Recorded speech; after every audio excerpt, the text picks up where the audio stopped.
Hey, welcome back to the Rod Shop, guys. Today we're going to be doing some marvelous marbling. So stick around. I'm about to head north to Gunnersville for 5 days. And honestly, by the time you see this, I'll probably be on my way back. But before I did that, I want to start a rod for myself here. I've been thinking about doing for quite some time.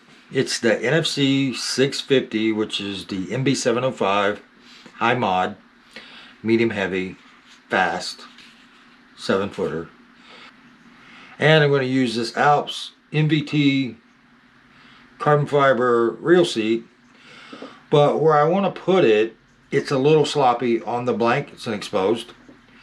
Also, if I put an insert in it, it won't fit. It stops way up here somewhere. And I want my trigger at 12.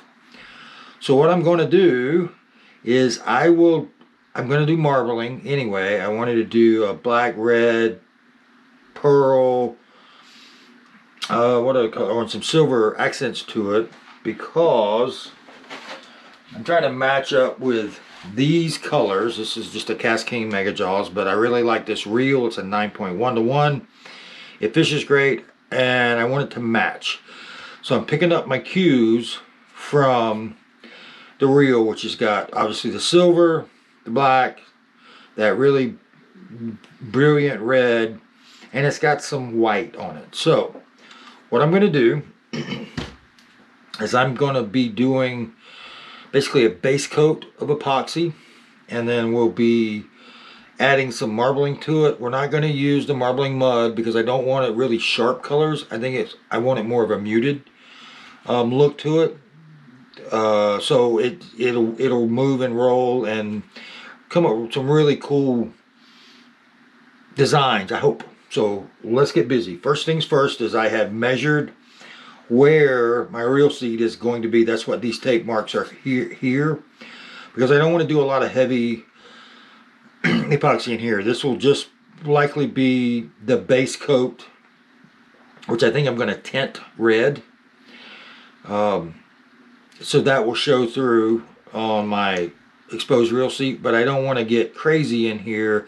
I don't care about in between in the split grip or in front where I'm going to put labels and a hook keeper. But I want to keep this fairly thin because I don't need to make up that much room.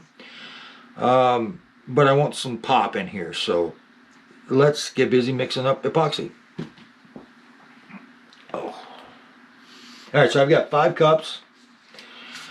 I'm going to pull and mix about 7 cc's of each. I think I'll just pull 8. That way I've got plenty. I'm not fighting with not having enough epoxy. So I've got 1 for clear. And then once I get it mixed, I'm going to pull a little bit out of each one. And once I get it mixed, I'll pull some epoxy for the 4 colors. So that's 8 of the black.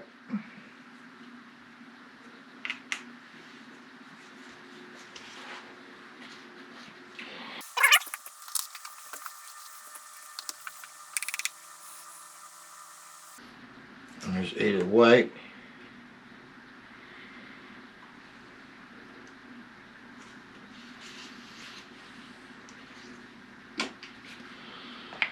Before I start mixing that together, my clock starts ticking. I probably ought to get a brush and a pan.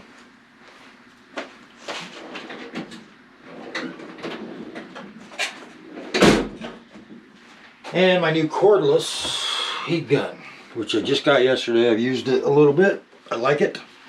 It looks like a DeWalt. It's not. It does fit the DeWalt 20 volt battery system. Works great so far. Again, 1 day, but it's handy. I always had a little bit of concern about putting open flame close to epoxy because that's not necessarily a good idea, although it works great. Just have to be very careful. I can get a lot more heat on it with more control with the heat gun. And I had a Harbor Freight heat gun, but it's the cord, it's big, it was bulky, it was cumbersome. It was functional, But the little flamethrower, I probably still use it some, but the heat gun on big areas I think will be better. I don't know. It wasn't that expensive. I'll put a link down in the description. It's E. Clark cordless heat gun. I'm sure I bought it on Amazon. And it's obviously a Chinese knockoff with DeWalt colors. So let's get this mixed up real quick. We got another 2 minutes on this.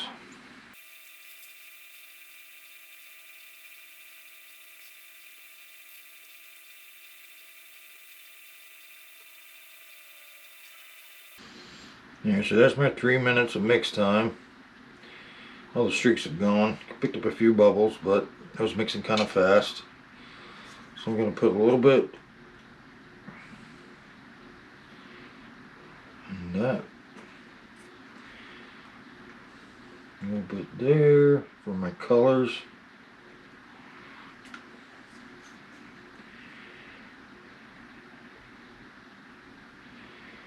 That'll be black. And I think what I'll do here is I'm just going to dump this rest of this in the pan.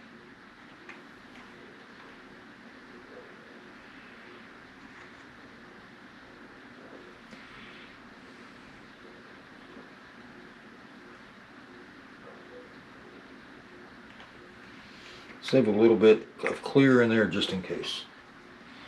So I've got this in the pan. I'm going to heat it a little bit.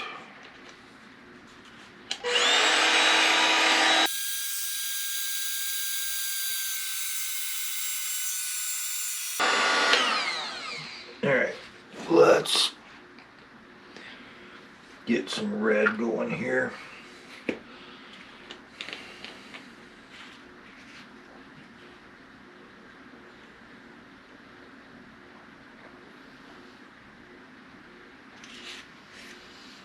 I think it's going to turn out more like a candy or kind of opaque.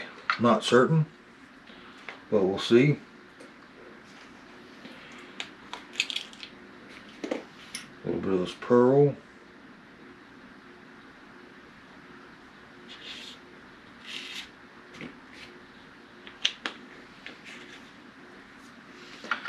Some midnight black. Or I guess this is night sky. Is the actual color.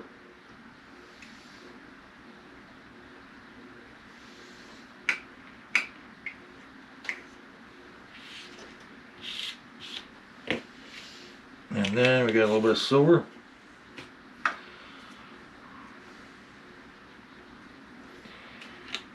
Which I'm going to put in this one because I'm not going to use much silver in there for sure. And that's the least amount of epoxy. Alright, so we're saving a little clear.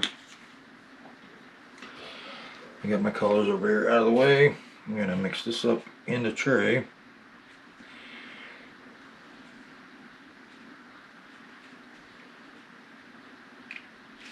Yeah, it's getting really cool candy look to it. Get it mixed a little better.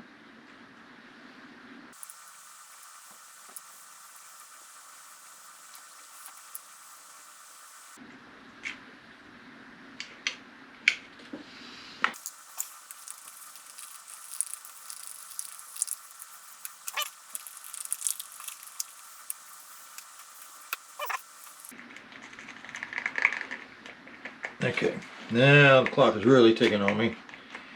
5:17. Give myself about 10 minutes here. I have noticed, and I'm not sure why this is, but when you put any kind of additive other than the marbling mud in your epoxy, it does slow the set down at least a little bit. But we got to get cracking on this base coat. Alright, so let's get it rolling in here. Ooh, that's about to disappear actually.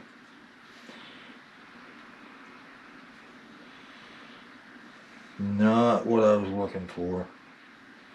Well, we'll start with this. and see what we can do on top of it.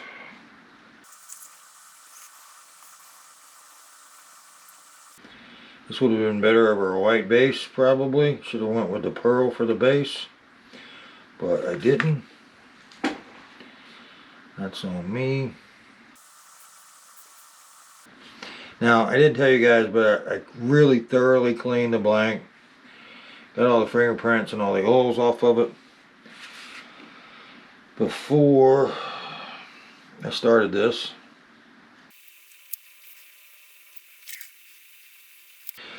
Alright, so I'm about to cheat here. I'm going to put it in the wrapper motor. Find my pedal.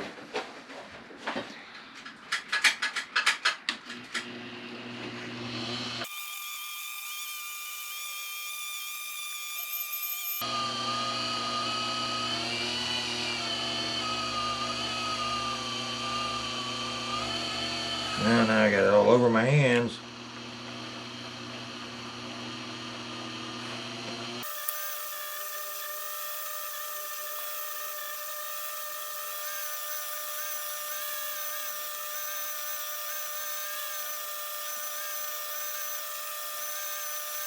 What I'm doing is I'm looking at the reflection in the top of this blank, because you can see a dry spot even with it spinning this fast.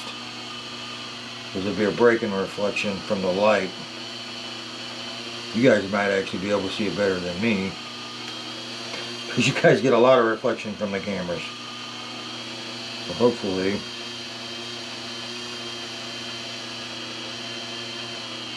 this looks as good as I hope it's going to.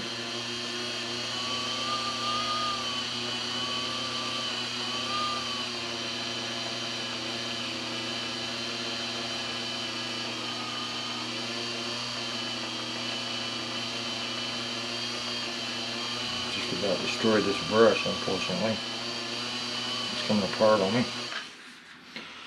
Yep, and I got a whole bunch of bristles in it underneath where the rear grip is going to be. Well, I'm going to peel that back off. No problem.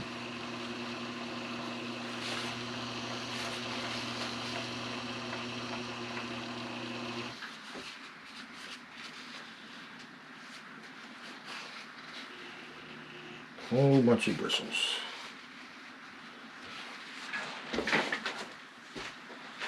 Fresh brush. Fresh paper towel. Oh, let's get all these off of everything.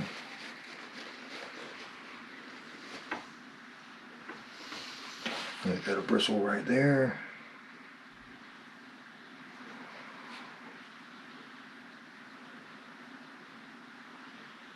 Yep, there's a bristle right there. Remember I told you you were going to get those in your epoxy at some point. And there you're going to need a pair of tweezers.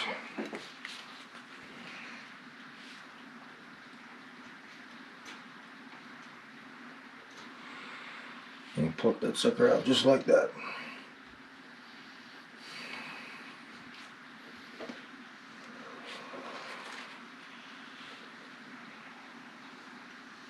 Everything else looks pretty good except for those bristles that are still right there.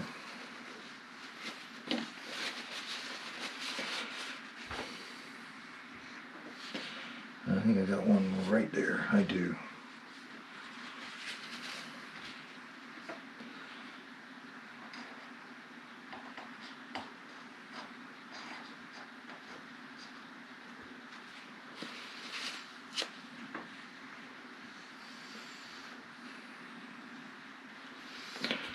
Okay.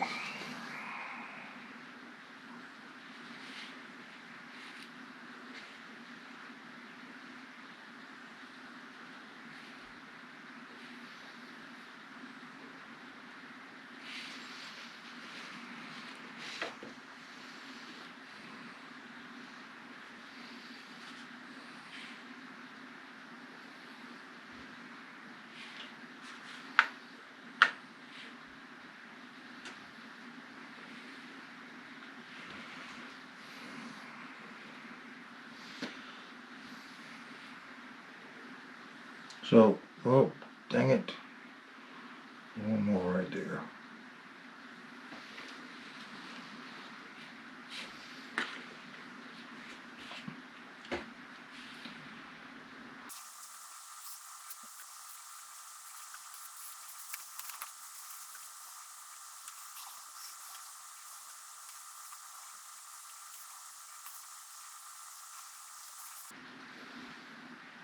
Yeah, I think we are bristleless at the moment.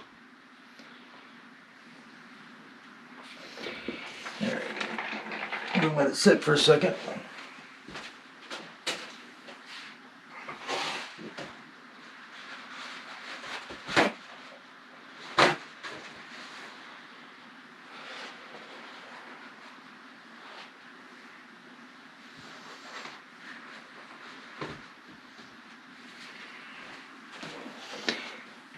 And see how we're doing with the drips. Here we go, starting to run off.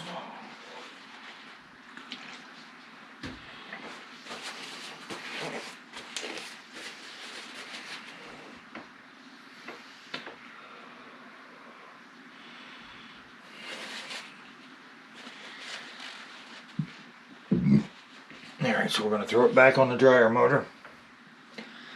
Cameras are still working, miraculously.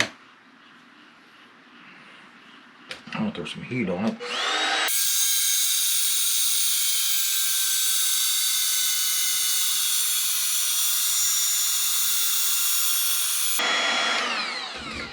Alright, now we stop and let it drip. I'll put some heat in here.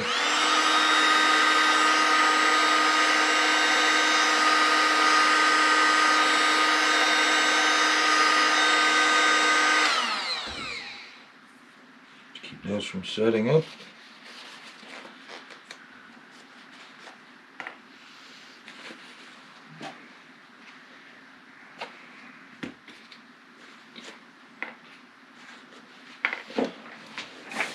Okay.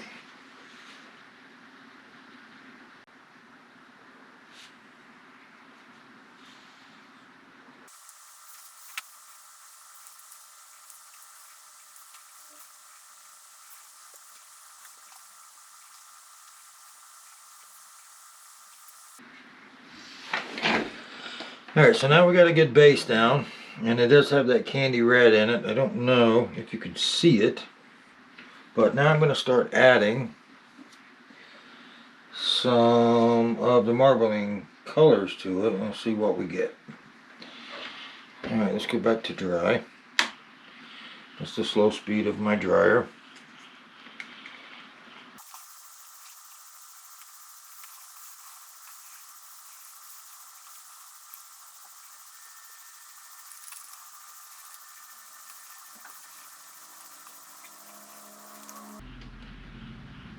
Alright, so that's the white. Let's see what we got with the black.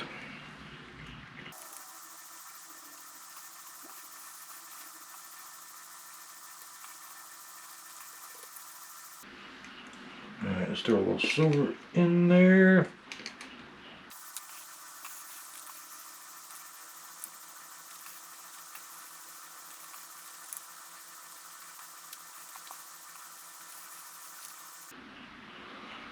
Alright, now I'm going to go back with the candy over some of these lighter colors.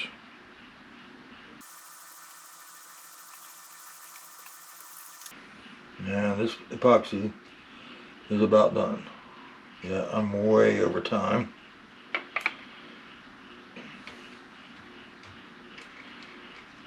But that's the way it goes sometimes. I want to get my colors in. If I have to sand this back down again and put a real thin coat of clear on it, I will.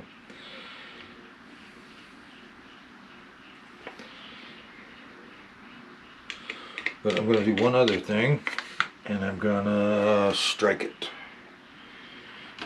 So what I'll do is I'll take my pick and I'm just swirling these colors around.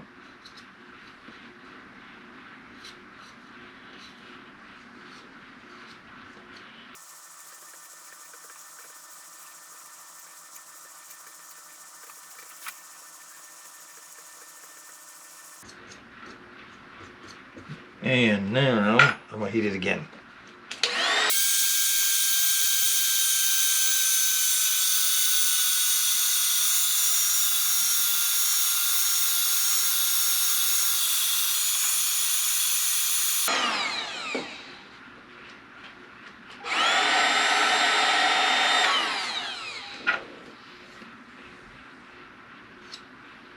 Yeah, see, this really thinned out and the stuff is really running now. It takes the ridges out.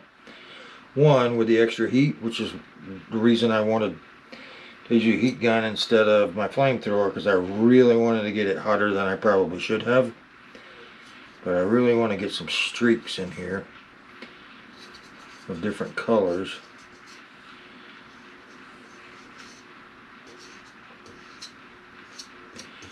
But now it's moving really good, even though this epoxy is about out of time.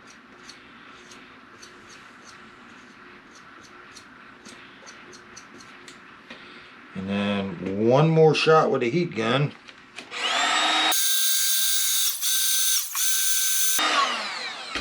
And then I'll put it in dry mode. That's it. Now all we gotta do is wait and see how it turns out. This is where you have zero control over what it looks like. It just either looks great or it doesn't. And if it doesn't, you sand it off and you do it again. So I'm headed to Guntersville to do some fishing. You guys build some rods and you'll be watching this while I'm coming back, and we'll be back with the Derek's first rod build next week. So thanks for watching, guys. I'll see you next time.